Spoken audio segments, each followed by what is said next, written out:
मेरे YouTube channel math solution में आपका स्वागत है। यदि आपने अभी तक चैनल को सब्सक्राइब नहीं किया है तो प्लीज़ चैनल को सब्सक्राइब कर बेल आइकन का बटन ज़रूर प्रेस कर लें, जिससे कि गणित के किसी भी प्रश्न पर बनने वाली वीडियो अपलोड होते ही नोटिफिकेशन के द्वारा आप तक शीघ्र पहुंच जाए। कक्षा 9 के विद्यार्थियों का आज की ऑनलाइन कक्षा में स्वागत है। बच्चों, आज प्रश्नावली 10.5 के प्रश्न संख्या 9 के आगे प्रश्नों को हल करते हैं। तो प्रश्न संख्या 9 है, दो वृत्त दो बिंदुओं बी और सी पर प्रतिच्छेद करते हैं। ये दो वृत्त आपको आकृति में दिखाई दे रहे हैं जो बी और सी पर प्रतिच्छेद कर रहे हैं। बी से जाने वाले दो रेखाखंड ए बी डी, बी से जाने वाले दो रेखाखंड ए बी डी और पी बी क्यू वृत्तों को, ये दोनों रेखाखंड हैं, इस बात का ध्यान रखना है, अर्थात ए डी भी एक रेखा का भाग है और पी क्यू भी एक रेखा का भाग है। तो वृत्तों को पी और क्यू पर क्रमशः प्रतिच्छेद करते हुए खींचे गए हैं। सिद्ध कीजिए कि ए सी पी कोण, अर्थात यह कोण जो है क्यू सी डी के बराबर, अर्थात इस कोण के बराबर होगा। ये हमने सिद्ध करना है। तो हमें दिया क्या है, दो वृत्त बिंदु बी और सी पर प्रतिच्छेद करते हैं। दो वृत्त बी और सी पर प्रतिच्छेद करते हैं और उसके अलावा दो रेखाखंड दिए हैं, कॉमा ए बी डी एवं पी बी क्यू दो रेखाखंड हैं। दो रेखाखंड हैं तो हमें रेखाखंड के लिए कौन से नियम लागू हो सकते हैं वो हमने देखना पड़ेगा, उनका हम प्रयोग करेंगे। सिद्ध करना है हमें कोण ए सी पी का मान होगा कोण क्यू सी डी के बराबर।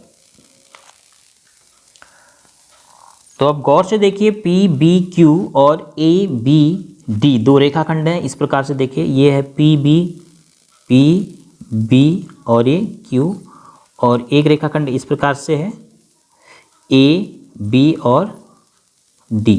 तो ये जो कोण होगा शीर्षाभिमुख कोण होगा, वर्टिकली अपोजिट एंगल।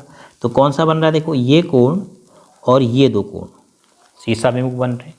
तो कोण ए पी बी और क्यू बी डी दोनों कोण आपस में बराबर है।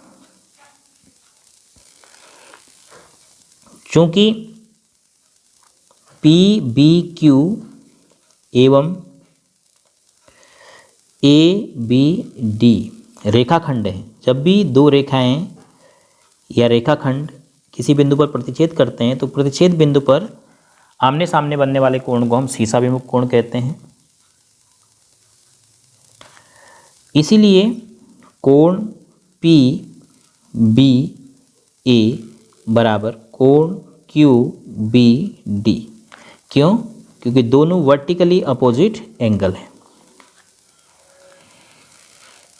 तो अब कोण पी बी ए किसके बराबर है ये देखते हैं। कोण पी बी ए और कोण पी सी ए यानी ए सी पी बराबर है, क्योंकि देखो एक ही वृत्तखंड के कोण, अगर आप इस जीवा को मिलाते हैं तो एक वृत्तखंड ए बनता है और एक वृत्तखंड ऊपर बनता है। तो चाप ए पी के द्वारा वृत्त के शेष भाग के बिंदु बी और सी पर बने हुए दोनों कोण बराबर होंगे। इसको हम परिणाम नंबर 1 के रूप में सेव कर लेते हैं।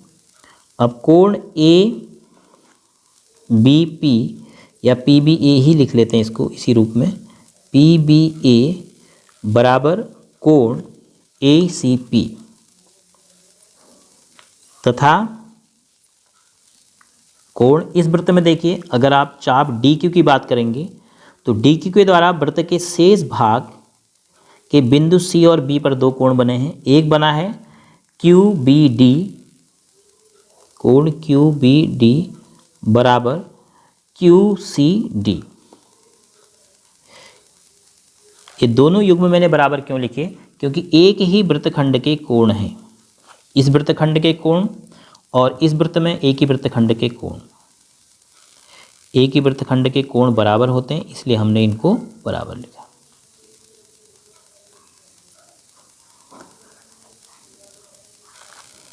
तो अब यह मान हम समीकरण 1 में रख देते हैं।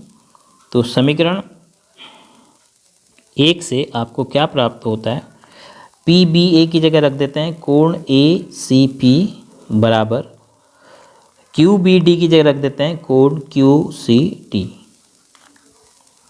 तो यही हमने सिद्ध करना था, इति सिद्धम।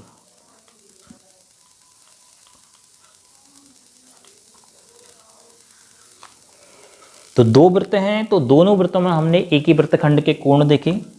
तो इस वृत्त में अगर मैं अब, चूँकि हम प्रश्न को सॉल्व कर चुके हैं, अगर मैं लिखूं 1 और 2, कोण 1 और कोण 2 बराबर हैं, और इसमें कोण 3 और कोण 4 बराबर है, क्योंकि एक ही वृत्तखंड के हैं कोण 3 और कोण 4, एक ही वृत्तखंड के हैं कोण 1 और कोण 2।